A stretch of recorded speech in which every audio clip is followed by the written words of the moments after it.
Welcome into another episode of Back to You, along with Panger and Niner. I'm KT, and I have my voice back. Yay, guys. Yay. It's like You- 95, 96%, but you can't tell. But man, the struggle was real last week. So thank the Larry, the cable guy. Thankfully, he is hilarious and can carry a show all by himself. And you guys did a great job. But yeah, it was a whole week of hot tea. I took Panger's advice. I put bourbon in it at one point, and that was Ooh. lovely. Yep. I went out and got some bourbon. Panger's like texting me, "How could you not have bourbon in the house?" I'm like, you know what? I'm going to go get some. And all of a I sudden, my saw voice was that. amazing. You got that little liquor cabinet right there by your Christmas tree. I mean, I that should be know. automatic that something is right in there, KT. I mean, That's right. it's a Right. magic remedy. I think our parents did it to us when we were kids, so it's got to work.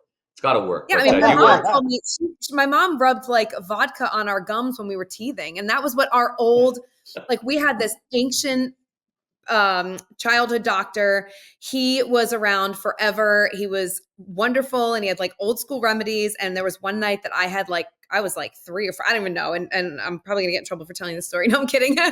But he told my mom, he's like, she's really struggling. Do you have any vodka in the house? My mom's like, of course. He said, all right, take a little bit on your finger, rub it on her gums, and I went right to sleep, guys. It's amazing. yeah. That's See how that my works? mom must have put gin on mine because that's why I hate the stuff to this day. So, but you were a How was gamer everybody's last week, Thanksgiving? KT. Good? What's You that? were a gamer last week. You were a gamer, Thank an you. absolute It was gamer, tough. and Larry. You know what? Larry identified it too, and he could really carry it. He knew Yeah. when to go and knew that anybody that's had struggle, with their Oof. voices, and that's the business that we're in, is a tough one. I So, know. My yeah, priority was to get better for Friday's game. We did the Black Friday Penn State, Michigan State game. And I was like, I cannot talk for 2 days before that game. I have to get my voice back. So all was well for the game, and lopsided victory for Penn State. But it was a great finale for us with our Big Ten slate. Watched the Michigan-Ohio State game on Saturday, Craig. Congrats to your Michigan Wolverines. Thank you. What a game, you guys. I could watch that game over and over and over. It was one for the ages. One of the best college football games I've ever seen. Well, it turned out to be exactly how I wanted it to finish. But it was, if you're a college football fan, it was a great game. I am dying to know what Ryan Day is thinking right now after all the remarks that he had with the Michigan and all the scandals, and then losing to the interim coach, which was Sharon Moore. Yep. And to have Ohio State lose to them after all the remarks that he had to say. Weak schedule, this, that, the scandal. I'm so happy for Go Blue. You're in Michigan. And Panger, we you always got to play say a really swanky course. yeah. Well, you know that I love my golf, and so I had a game on TNT on Wednesday, Boston at the Panthers, which was a great. The anticipation of that game was great anyway, because the Charlie McAvoy, that hit on Oliver Ekman-Larsson, it cost Charlie 4 games, and the fathers, the dads of all the Bruins were there as well. So I got to meet Chuck McAvoy, Charlie's dad, and Louis DeBrusque was there for Nice. Jake, and so that part was real fun. And every time we talked to the coaches, we talked to both of them, Jim Montgomery, and we talked to Paul Maurice about maybe a little revenge, a little animosity, a little whatever. And both coaches are like, hey, we're in first and second place in the Atlantic. That's incredibly tough.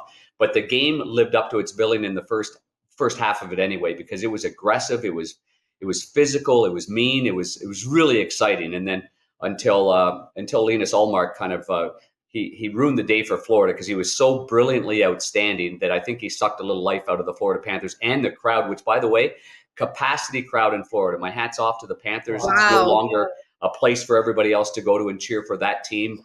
They drowned out the Boston Bruins fans, and I don't think we could say that in the past quite often. Mm-hmm. So their run last year, the dedication to the team, and truly loyal to the team and what they are. You mentioned my golf, KT. I was at the Grove, and Dustin Johnson had played. I think he played 9 holes. He's a member there, but he played 9 holes with the fellow that was hosting me, one of Wayne's friends, called his name's Justin Duffy, and they're buddies. They play together all the time, and I was hoping Dustin was going to continue on and play with us, but he played 9 holes. He played enough. So, and I'm like, man, I could play like 54 holes right here. But the I asked him, and he's like, oh, yeah, he's got a suite to the game, and Brooks Koepka and like a lot of the golfers, they want to go to the Panthers games now, and it That's wasn't great. necessarily a destination before. So that's great news for the NHL and for the Panthers and what they've done, and the great golfers as well. But playing that Grove is, if anybody, it's Grove 23. It's just north of Jupiter and Hope Sound, and it's Michael's. That's his domain. It's Michael Jordan's domain, and it's just a phenomenal place to go play. You walk, you get through the gates, and there's no pictures on the inside. It's not something that he wants on the outside. So social media, you don't see very much of that, which is great. You just go on in there, you just enjoy it. You get treated so well. And then there's a golf course that's fast, and it's great greens. It's no wonder all the PGA guys prepare there before they go to a lot of majors or big tournaments. And by the way, I'm going to shout out to a friend of mine, Danny Quinn, who he was a I don't know if he was a 5 or 6 time winner or whatever he was. My numbers are probably wrong of the at Tahoe, but Danny and I grew up together in Ottawa. We were Nepean Raiders, we were Ottawa West Golden Knights. And then we got drafted to the Belleville Bulls when they were an expansion team. He went first overall, and I was the first goalie chosen. And there we were again back together. And all these years go by, and I've never lost touch with Danny. So every time I get the chance to go there and play some golf with him, I really enjoy it. So you talk about friendships through sports. I mean, that's probably a pretty good example of that, because that goes a long way, a long time ago, and it's great to get together with him. Yeah, and speaking of friendships through sports, I'm going to use one of my friendships through sports for our podcast today. My dear, dear friend, a Heisman Trophy winner. You know him well, 21 seasons of professional football. And now I think he's got about 75 seasons of professional surfing under his belt. But I'm very excited that we get to bring in Doug Flutie to the broadcast today. How you doing? What's going on? There he is. What's up? Yay. Yeah, I just got in out of the ocean, went out and caught a few waves. It cleaned up this afternoon, so you're cutting into my surfing time. I figured as much. I appreciate that. I know you well. I'm like, this is either his 3rd or 4th bout of the day out on the waves. What's up, Dougie? Oh, God, not too much. Just got done with like 3 weeks of baseball tournaments, playing old man hockey, just being a kid, having fun, trying to have fun. Peter Pan lives, you guys, and his name is Doug Flutie. That's Peter Pan up there. Wait, you have to tell the guys about, because I remember you've been playing baseball with the lifeguards in your town down there in Florida. You've been playing baseball for a long time with the old timers, but you just started hockey like a couple years ago, right? Because you were asking me about hockey equipment as a goalie. Yeah. I had some hockey stuff. We played pond hockey up in Boston, but basketball was my winter sport, so I never played hockey. Got down here, I gave away all my goalie equipment, all my forward equipment. I'm going to Florida. I'm not playing hockey. There's a rink 20 minutes down the road. Guys are like, come on, you got to play. Everybody's playing. You got to play. So I can compete at a higher level in net than I can out. Actually, I've been skating out a lot lately, and it's been a lot of fun. But started doing that again. But I'll say this about hockey. I'm not good at it. I'm terrible. But it's the one sport that I can play as hard as I want to go, and it doesn't hurt. Like I play baseball. It hurts to run. It hurts to bend over and field a ground ball. Hockey, I mean, I can go as hard as until I slam into the boards or fall on the ice. But you can skate as hard as you want, and it doesn't hurt. That's awesome. Doug, this is an absolute pleasure. I got to tell you, being a smaller athlete, you're 5. Are you 5'9" or 5'10"? Were they generous with the 5'10"? 5'9.5". We'll go right between it. We'll split the difference. 5'9". You know what it's like to be a small goal. These guys in net now are like 7 foot tall, 8 feet wide, and they just stand there. You had to be an athlete in net. Yes. You had to actually move to make a save. You are right in that respect, because when I was playing and you were like 1984, you're winning. I signed with the Blackhawks in 1984, and my first training camp, Tony Esposito just retired, the legend. Murray Bannerman was there, and he's about 5'11". We had not very many shorter goaltenders. So when I first got to the American Hockey League, or they sent me down, it was actually the IHL Milwaukee, and our coach was Cliff Coral. I got off the team bus, and she happened to be there, and she looked at our Cliff Coral was a legendary player for the Blackhawks, and his wife, Lene, says, "Oh, isn't that stick boy cute?" And as I walked off the bus. So there I am, I'm like, this is my first year pro. The wife of the coach thinks I'm a stick boy. This is going to be a hell of a ride. Oh, But I was always inspired by, even though in other sports, I was inspired by what you did. And so I can't believe that you put on the goalie equipment as well, because with your athleticism, you would have been great. And you would have been a tall goalie in my time. You would have been like Mike Vernon or some of the guys of that age, of that height and whatever. So that's great. Yeah, I make a lot of highlight reels. Oh, do you? I got 3 sets of pads in the garage now.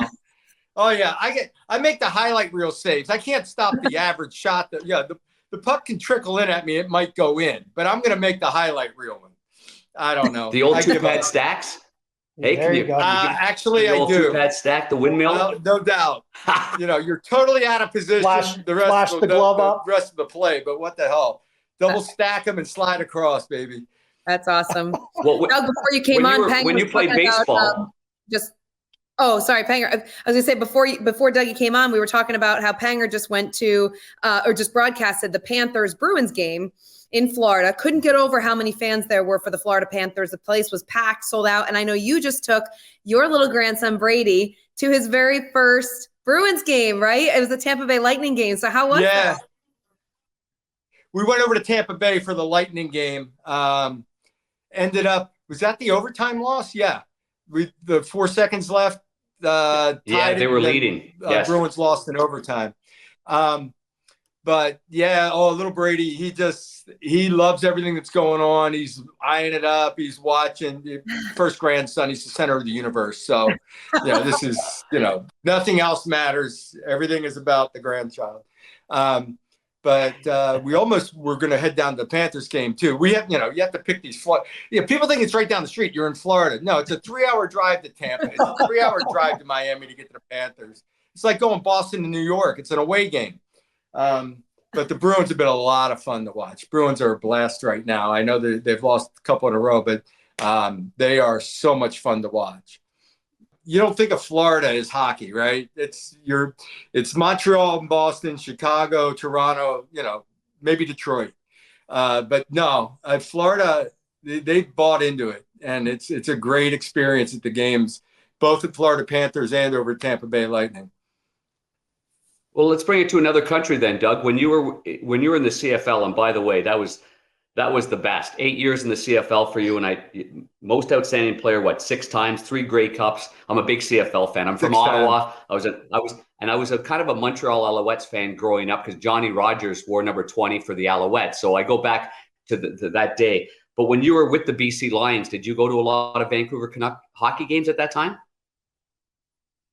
I went to a couple of Vancouver games, a couple of Calgary games when I was there. I only got the amazing thing was that the Leafs were the easiest to get to, and I think I only got the one game because Pinball snuck me in. He and I went over last minute, just walked in the back door or something. But it was an experience. Pavel Bure was in Calgary while I was in Calgary. He was fun to watch, and I think you know what happened that opened me up to putting skates on and playing. The CFL had a hockey tournament. The 8 CFL teams during the off season would meet in Winnipeg, and you had a hockey team from your football players, and the guys wanted me to skate, and so I had to throw on the skates and be a part of that and be a part of that team. So that's when I actually got exposed to getting on real ice and in a rink and actually trying to play real hockey. And I couldn't imagine this day and age of the NFL saying, let's let Patrick Mahomes throw on some skates and play hockey during the offseason. He could probably do it. He could probably do it. I don't think the team would let him contractually, but he probably could do it. Yeah. That kid's an athlete. It was fun. Our team doctor was actually our goaltender.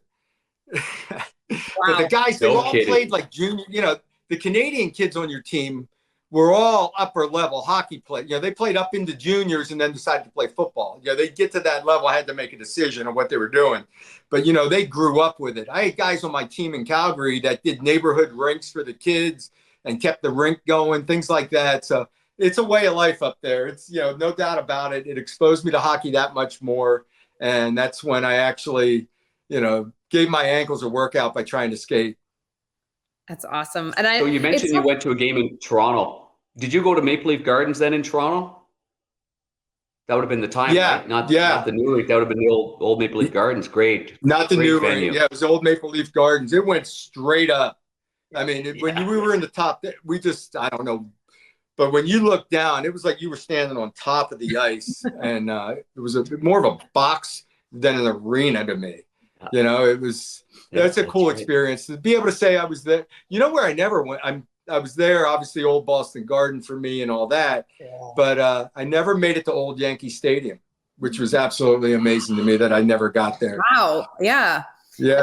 I mean, we did football games from the new Yankee Stadium. We did. I was never an Old Yankee. You guys, we did a Notre Dame. God, that was a cold day. We did a Notre Dame football game at Yankee Stadium against Syracuse.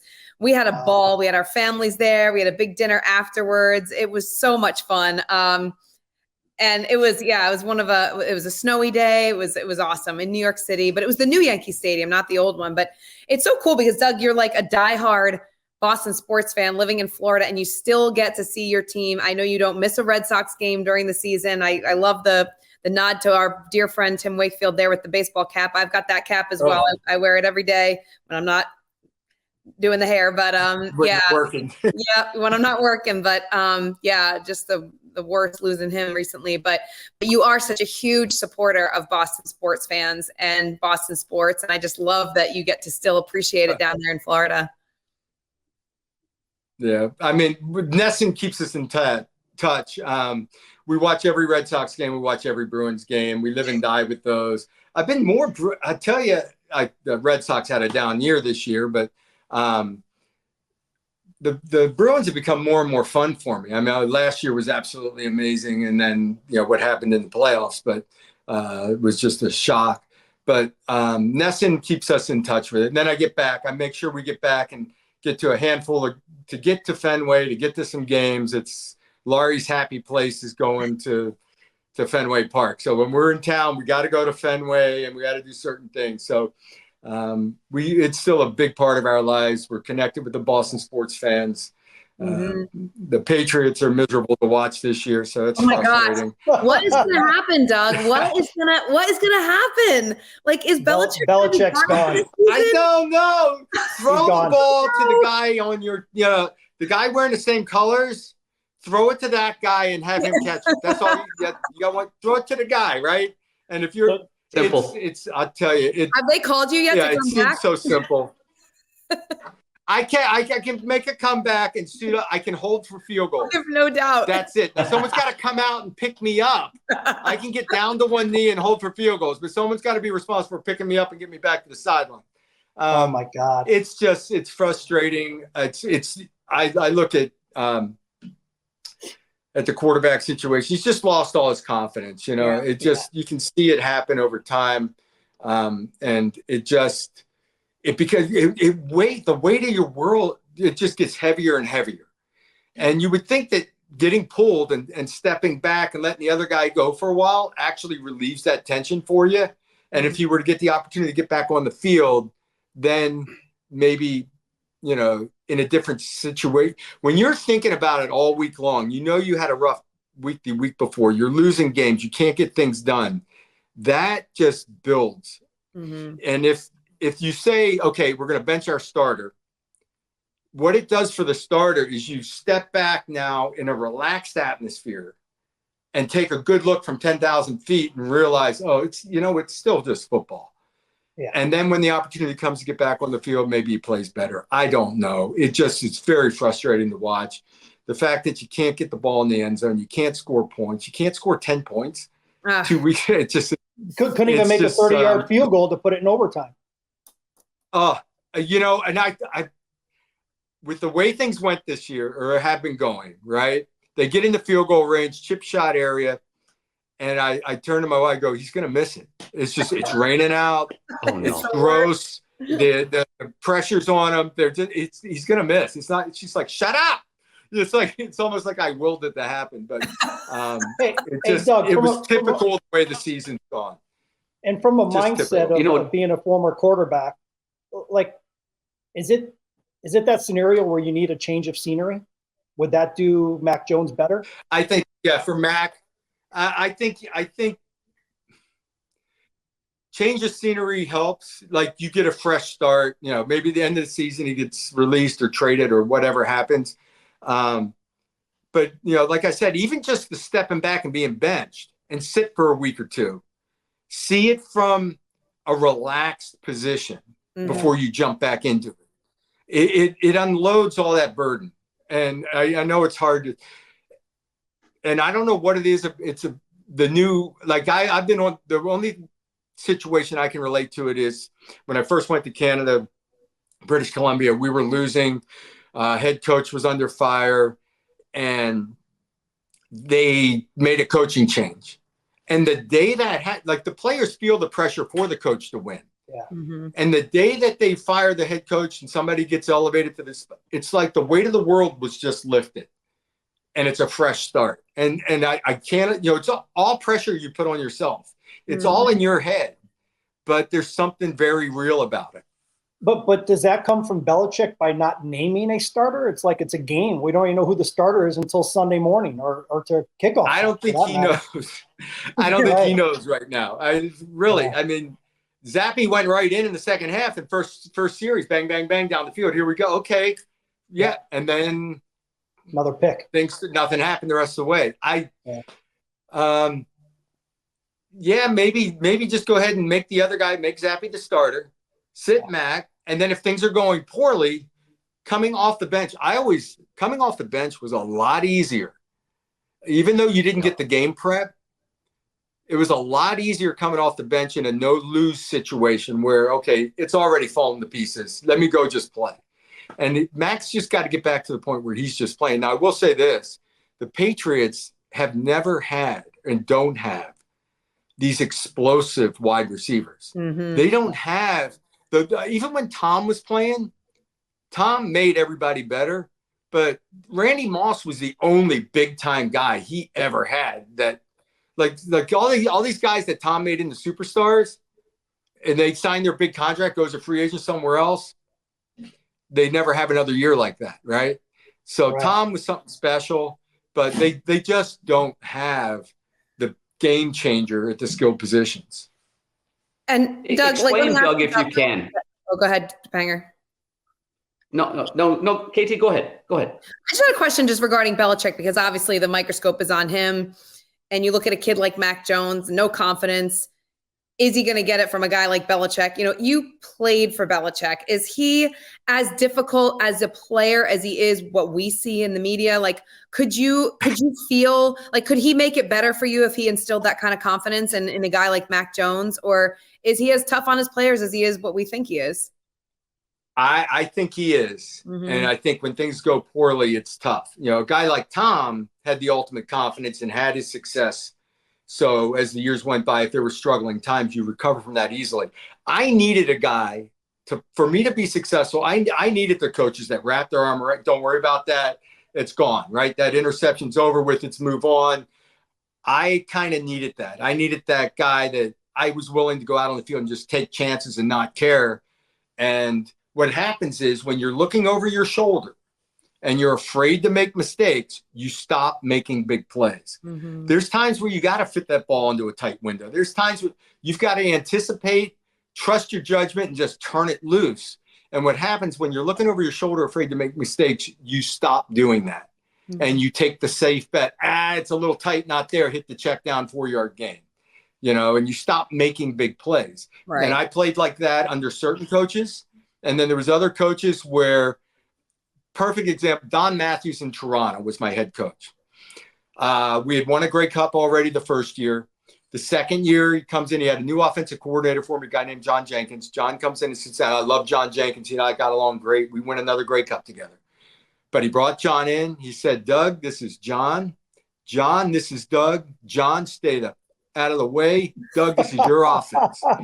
Right? I love it. And he just sat there and he's like, Doug, if you're not coming out. If you throw 5 interceptions, you're going to have a chance to throw 6 because you're not coming out. And that just, you know, frees you up to just go play. Mm-hmm. Yeah. And I'm sure there's scenarios where I could have got myself pulled, but that was the basic premise. And I loved playing for guys that were that way, that had that confidence in you, and you just went out and played free and not afraid to make mistakes, because you're going to make mistakes. If you're making big plays and look at some of the stupid stuff Patrick Mahomes does and gets away with. And other times, I'm sure, he ends up with an interception, but he doesn't care because he's going to turn around and throw 3 more touchdown passes doing the same thing he's just doing. Yeah, I don't think he's sitting on the bench anytime soon. No. He's not worried about it. He could go out and throw 3 straight picks. He's not worried about it. Hey, Doug, what was it like, Doug? What was it like, Doug? If I could take a goaltender's perspective, I knew when I was on my heels or deep in the net and just lacking that that not prominent posture that you would normally have, and so I know what it was like starting the game and not having confidence, and it was a really a bad feeling. What was it like for you when you didn't have confidence and you went into the goal and you tried to grab everybody and get them going, yet they knew you didn't have confidence. You knew you didn't have confidence. What did you do to change things around? I would go to the offensive coordinator. I'm like, give me a layup. Give me a naked bootleg. Let me run a quarterback draw. Let me do something, get myself involved in the game. There are times when just completing a pass was like pulling teeth. I don't care if it was a screen pass, a 5-yard gain. Those things, there's days where it's tough because of pass rush, because of batted balls, whatever it might be. And that's when you have these go-to plays. You have these 4 or 5 plays that you can run like the back of your hand and you're going to execute. And then for me, because I was an athletic quarterback, I always got into sync when I took off and ran. Give me a quarterback draw. Give me a naked bootleg. Shoot, run a reverse and make me go throw a block. Get me physically in the game. Because a guy like Tom Brady, if you're a quarterback and you're just a drop back passer, you may not even break a sweat for a quarter, right? Tom's catching the ball in the gun, taking 2 steps and throwing the ball. That to me, I never felt like I was into the flow of the game when I did that. I didn't feel like I was into the flow of the game until I ran, got hit, or I hit somebody, which didn't happen too often. I was going to say. When did that ever happen? I did. I had one really good block in college, and I had one really good block in Saskatchewan. Hey, Doug, if we can transition from NFL to college here, now that we're towards the end of the season. I'm losing. Can you hear me, Doug? Doug, you got us? Again. Can you hear me now? How come I can hear Tap real well? Maybe it's Niner. Do you have your microphone all? Yep, I'm all the way up. Can you guys hear me? Okay, there you go. There you go. Oh, he's Perfect. got it. Gotcha. 3, 2, 1. So, Doug, let's transition from the NFL to college football with the season coming to an end and the Heisman voting right around the corner. Yourself being a former Heisman winner, what do you foresee happening here for the Heisman Trophy this year? This year is a little more up in the air. It really is. I've got my own frustrations right now with college football, transfer portals and NILs, and people that play a whole career at one school and go play one more season somewhere else. And it's weird. It's really weird. But if you're looking at it right now, I think Bo Nix at Oregon's had a great year. Jaden Daniels, LSU, Penix out of Washington. And then the guy, my third spot, I usually put as a sentimental favorite. And I think that guy that's going to take my number 3 spot will be Marvin Harrison Jr. from Ohio State, a guy that I don't think will win it because he's a wide receiver, but is a phenomenal, right? Oh my God. Player. That's KT's favorite. But, that's my favorite, Doug. I got to tell you, doing all these Big Ten games, I see a lot of these guys up close, and I'm watching college football more broadly than I ever did, just because before it was just, we had the Notre Dame package and you'd study their opponent and you'd keep your eye on other teams, but this is like you're all in. And I have loved every second of it, but I've had the chance to do 3 Ohio State games. That Marvin Harrison Jr. is special. And I've also talked to his dad multiple times, and he is a riot. I'm sure you know Marvin Sr. very well, but he's so hard on his son. He's like, I'm not sitting here with pom-poms and popcorn. I've got my notes out, and he's going to hear from me. And I mean, he calls the coaches. God. Marvin Harrison Jr. has a lot of pressure. Don't call the coaches, Dad. Dads, don't call You talk the about coaches. pressure. I mean, Doug, you watch that game, the Michigan-Ohio State game. Marvin Harrison Jr. is hands down the best player on the field. He deserves an invite to New York. That's all I'm saying. Not going to say if he's going to win it or not, but he deserves an invite. And when was the last time a wide receiver won? You know, they hardly ever get to win. So I say give him a chance. He's a great guy. He's going to be. Someone's got to catch the ball. I'm sick of all these quarterbacks winning the Heisman. I wish I heard you. Oh, why couldn't they just get the ball in his hands a couple more? You've got to find ways to get the ball in certain. Well, because the quarterback is not a Heisman Trophy quarterback. That's why. I mean, we saw he threw the interception at the end of the game. Like, you can't do that. You're about to drive in with a chance to beat Michigan, and you throw an interception. But nothing against Kyle McCord, but Marvin Harrison is elite. And he works. I mean, what you hear behind the scenes, what he does, he is at the facility before anybody else is. He's working around the clock, of course, learned from one of the best that ever played the position with his dad. So I don't know. I'm a huge fan of his. And I just, I hope he gets an invite. That's all I'm saying. Just in case you know somebody who knows somebody, Doug. Just throwing it out there. Give the poor kid an invite. The votes the email for votes just went out this week. So guys are putting in their votes this week. Okay. And can you give him 3 for me? Can you give all 3 to him for me? I'll bump him up. Let's bump him up at least a spot, maybe 2. Hey, Doug. It's 3 points. KT's an influencer. Yeah. See, first place vote, you get three spots, 1, 2, 3, and first place is 3 points, 2 points, 1 point for a third place vote. So being on the ballot gets you points. Being in number 1 spots, they add up in a hurry. A lot of the voting in Heisman is usually regional. Everybody's got their regional favorites, and it when it's really tough is, say there's a guy from Ohio State and a guy from Michigan, both that are front runners. They're going to split a lot of votes in the Midwest, where the guy in the West is getting all his first place votes, or the guy down in the SEC is getting all these first place votes. So that's the one flaw in the voting, but. I've seen a couple of Heismans go where they maybe shouldn't have because of that, but for the most part, it works out. Yeah. So the votes go in prior to the conference championship games, so it doesn't no impact on what happens next weekend. No, you can put in your vote until the last minute. Guys can actually start voting now, and then because it's all electronic now, you can wait till that last game is played and get the votes in. Where back when I played, majority of the votes are in before the last week of the season, because they had to be mailed in. I'd want to wait till the very, very end, huh? Sure. Oh, yeah. You want to see what happens next week. So the very end would be next Sunday after all the conference championship games? Correct. What is December 8th and 9th-ish is Heisman stuff. 8th is the award. Yep. Somewhere around. Nice. So, what do you remember, Doug? What do you remember? We got another week to watch. What do you remember about winning that Heisman in 1984? Oh my God. That was crazy, because I had a game that day. And we played at Holy Cross.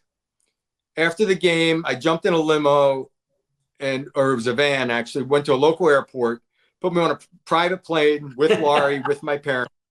Okay. We're on a private plane, which I think was paid for by a BC alum. And then you flew to Teterboro. Mm-hmm. They had a helicopter waiting that only 2 of us could go. So Laurie and I went on the helicopter. That's so cool. Which kind of pissed my dad off, right? My dad's the one that, I don't know. So I'm like, no, Laurie and I are going on a helicopter. So now we go over, we're flying into New York, and we had a little extra time, they said. So I asked if we could do like a lap around New York and do a little tour thing. So the pilot took us for a lap around Manhattan from the helicopter. Wow. We land across the street from the Downtown Athletic Club at a heliport. we get in a limo and drive 30 feet across the street to the downtown athletic club. Right. Get out. They have a room waiting with some food. And the TV show started in about 30 minutes. So I had about 30 minutes in the room grabbing something to eat. And Laurie looks at me. It's like, do you think they would have gone through all this if you didn't win? And I'm like, good. Because you don't know. No one knows until the announcement. But that was it got for me. It got to the point where when all that build up, I was the front. Since we knocked off early in the year, we knocked off Alabama, defending national champion. We beat them. We had a couple of big wins early. I had a bunch of yards and I was the front runner from early on. Mm-hmm. Then the Hail Mary thing happens at the end of the year. And it got to the point where it was like, oh my God, what happens if I don't win? Right. It got to that point that it was still surreal. So to win the Heisman was just ridiculous. But it actually got to the point where I had become such the front runner that you start worrying about how am I going to handle this when I don't win, and what do I say and all that. That was what was going through my mind. Wow. That's so what cool. A moment. Was it as media frenzied back in 1984? Were there as many nominees as there are now? Is it the same amount? Yeah, there were. Who were the guys there? I think Bernie Kosar was there. Keith Byers from Ohio State. Bo Jackson was in the mix. Wow. The thing was that for me that the announcements that night for the TV show, and then you're in New York for 2 or 3 days, and you run around like a chicken with your head cut off. Like they just run you in the ground. Favorite place, New York City, Doug. Oh God, it's New York. You're signing, and I wanted, and this is what happened was, and I was very excited to do this. Late that night, we got back on the private plane and flew back to Boston, and I went back to campus with my teammates, which was the coolest thing ever. And then I flew back to New York the next day to do all the running around. But I wanted to kind of share it with my teammates and be a part of that. Yeah. And what's really cool, and I don't remember, it was one of the NBC crew that was at Boston College while I was at school. And I found this out like 30 years later when we were working together, that she goes, when they were about to make the live announcement on campus, you could have heard a pin drop. Like there was total silence across campus. And then when the announcement went, the place just erupted. And, everybody was out of their dorms, out of the, mods, running through whatever.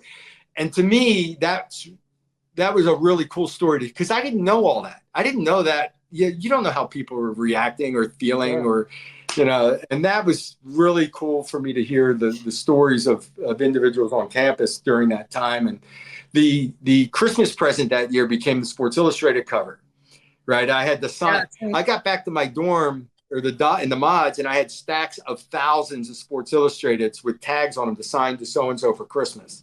And that became the Christmas present that year. It's truly remarkable. Amazing that you were only offered one scholarship.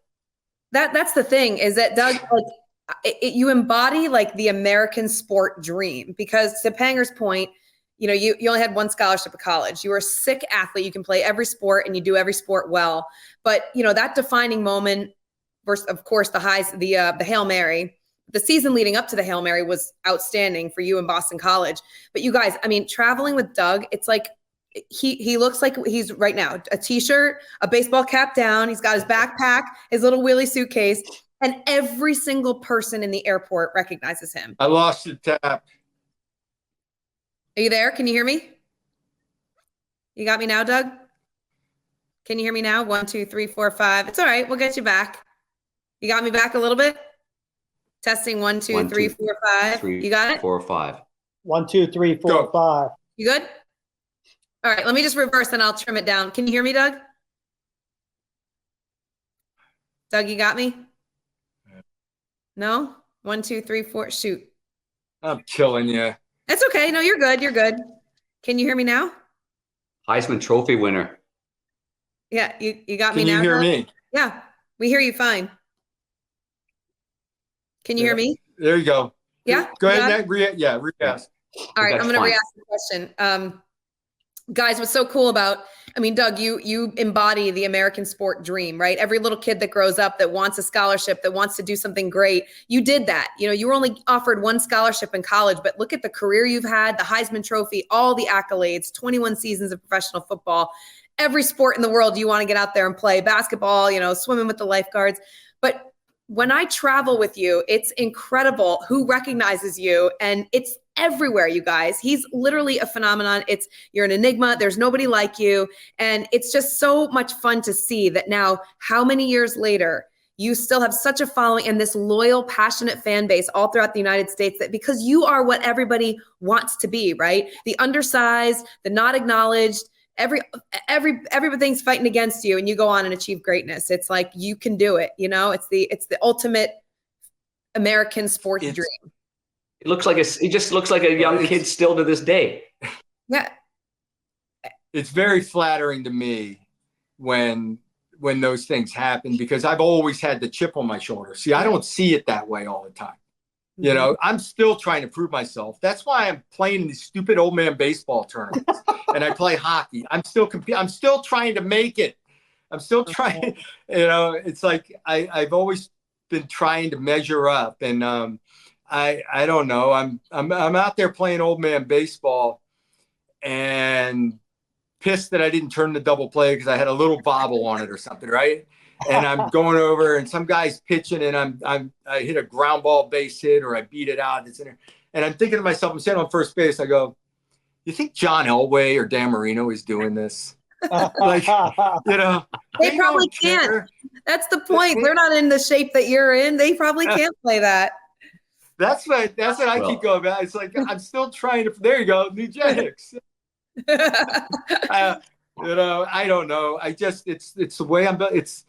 And you know, I used to go play pickup basketball when we do the Notre Dame games. I was at Boston College for the UConn game this year, and I went over and played some pickup ball at the Plex, and I'm just having fun. I love the competition, and I'm just having fun.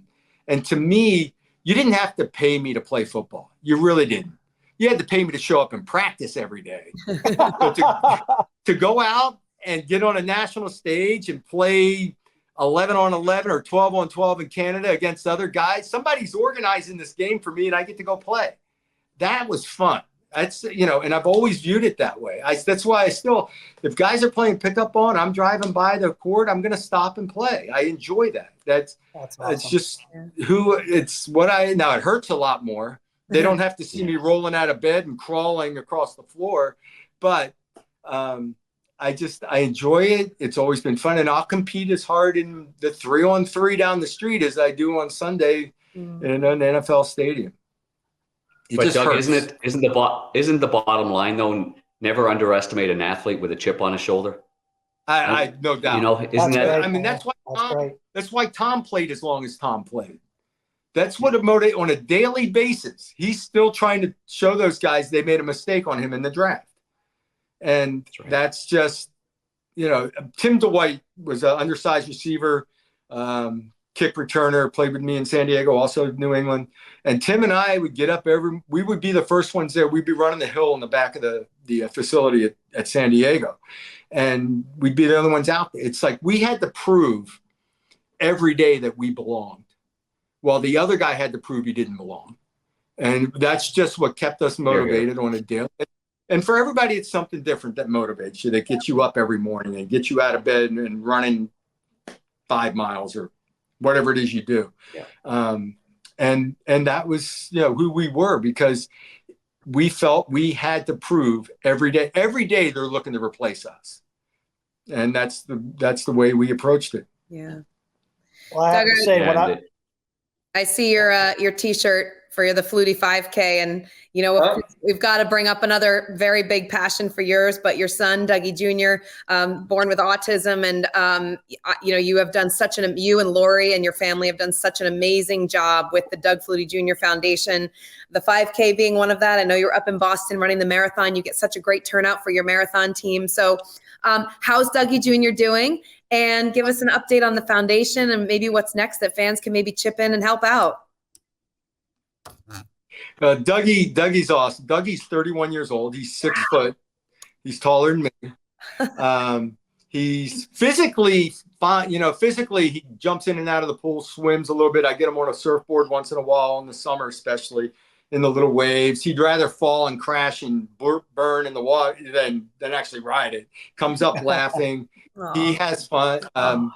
He does horseback riding on Thursdays, but he is very low functioning, doesn't have speech. He'll be with us the rest of his life. He'll be dependent on us. The foundation is doing extremely well. We have COVID kind of opened our eyes to something new in that we started doing virtual events. And now we do a combined virtual with in-person events, and fundraising over the last 3 years has skyrocketed. Like we've done so much better because we actually have numbers. The Disney 5K is coming up January. We have numbers for that. We have the 5K thing's kind of been real interesting. We've had third parties do them all over the country. We actually had a third party event over in Berlin, Germany. Wow. And they're jogging with Dougie heads in Germany. I love that. So that's outstanding. It's really, what amazes me is I'm nearly 20 years out of the game. I think it's 18.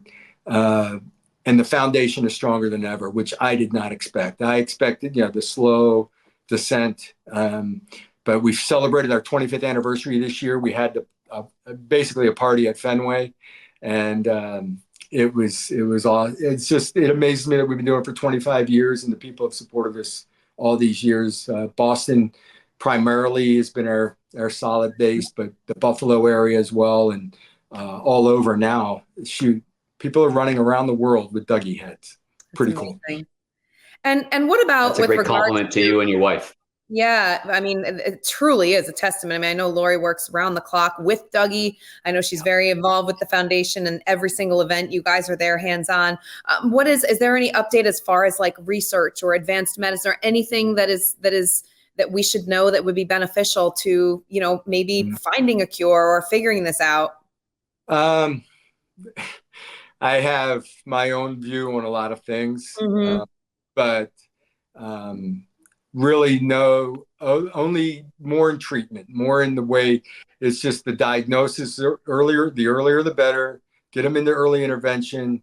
Tim Wakefield was a big part of that down here. He had Space Coast early intervention for autism. His son Trevor has autism, and that's where it starts. It starts with the people that work with the kids are absolutely amazing. The amount of patience and all that. So, the bottom line is in treatment and dealing one-on-one, hand over hand, helping these kids earlier the better.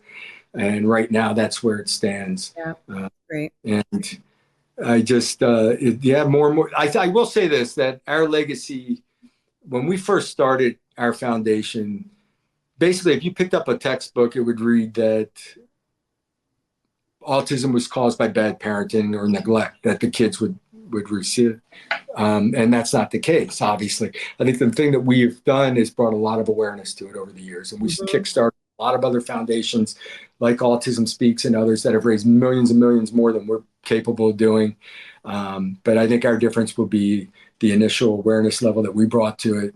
And hopefully down the road, there is a cure. But right now, the focus is on treatments and handling aid to parents and for whatever their needs may be at home with the children and help them the best we can. Yeah. Incredible. God's work right there, Doug. You guys are doing great things. Yeah. Patience. For sure. And I know it's just made an impact on Dougie going down to Florida. You used to tell me how, those cold winters in New England were just, still, but he gets out, he can go outside, he can enjoy the seasons a lot longer in the warmer weather. So that's been great that he's flourished in that setting.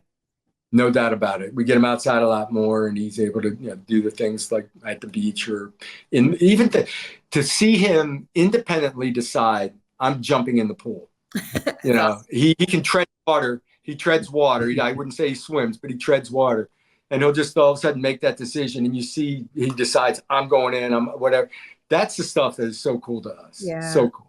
Very cool. Well, we've taken up a lot of your time. I'm sure do you have a baseball game to get to tonight, or what are you?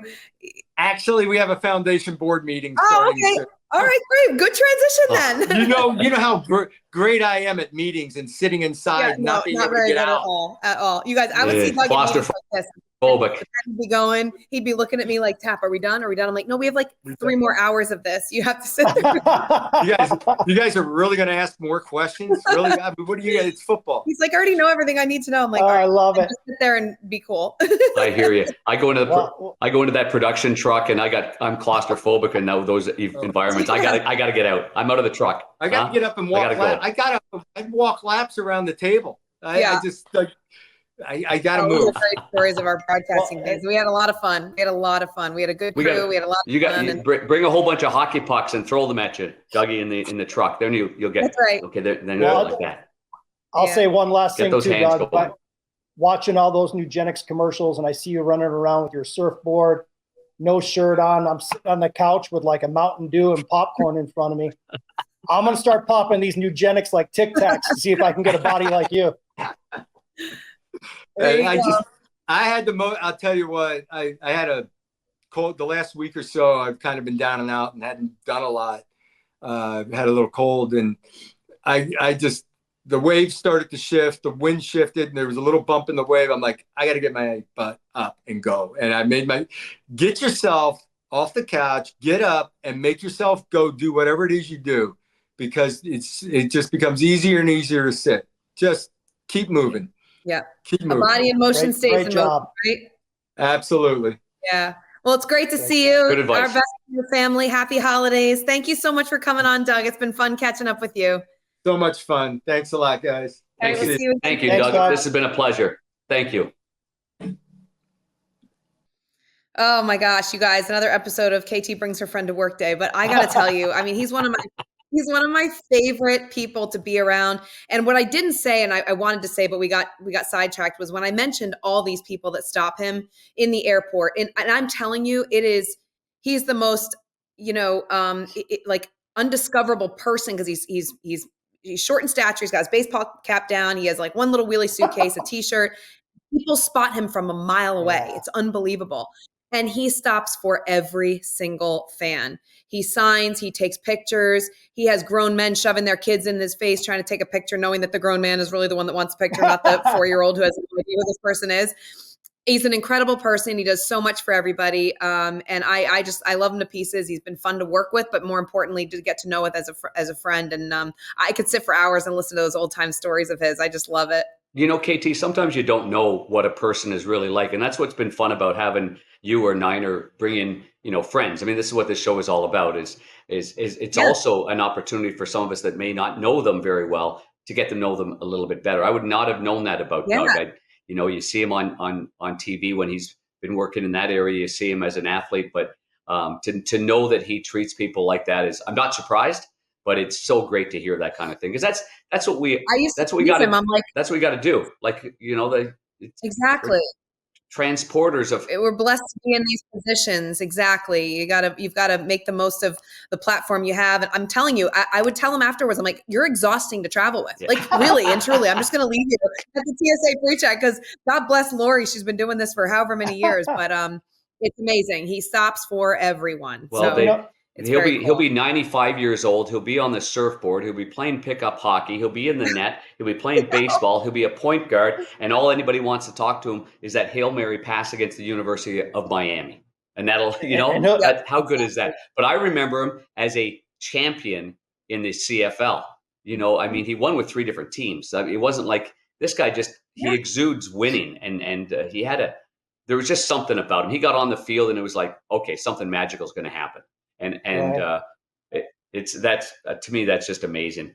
I wanted to ask him about, because Sean Salisbury once told me that in the CFL, just going from college to the NFL to the CFL, where you drop back on the third or the fourth, and you, let's say you a little button hook to the end zone, it's an extra 20 yards. Mm-hmm. So by the time you pull back, it's a 40-yard pass.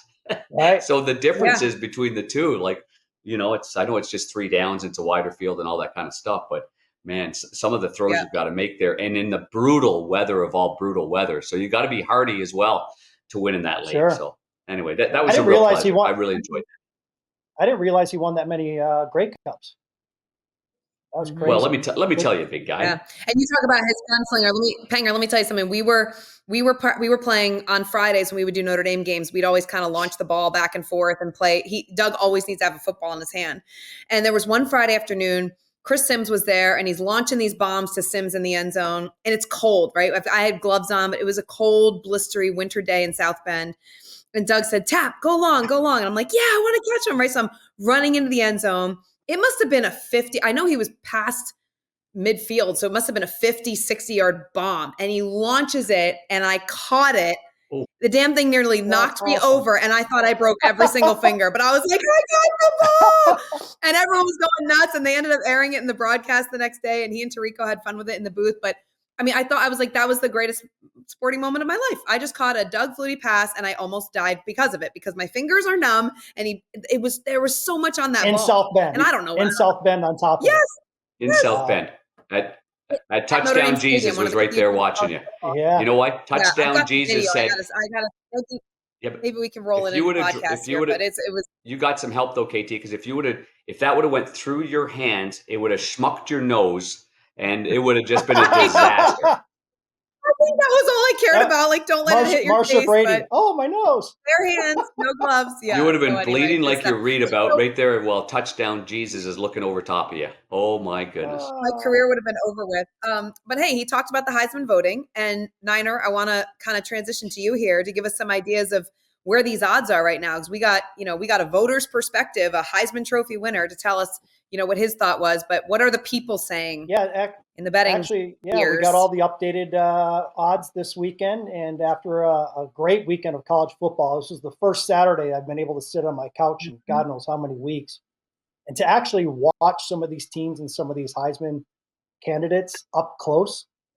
They got Bo Nix in the lead at minus 160 right now, so laying 160 to win 100. And I got to tell you, I watched that Oregon team. They are legit.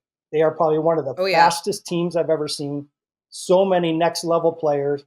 Bo Nix is top 3 of all time college games played. The kid is smart. Mm-hmm. He's fast. He doesn't turn the ball over. I'm really impressed with Bo Nix and this Oregon team. And he's got a great name. Of my buddies. Yeah. How can you beat that name, right?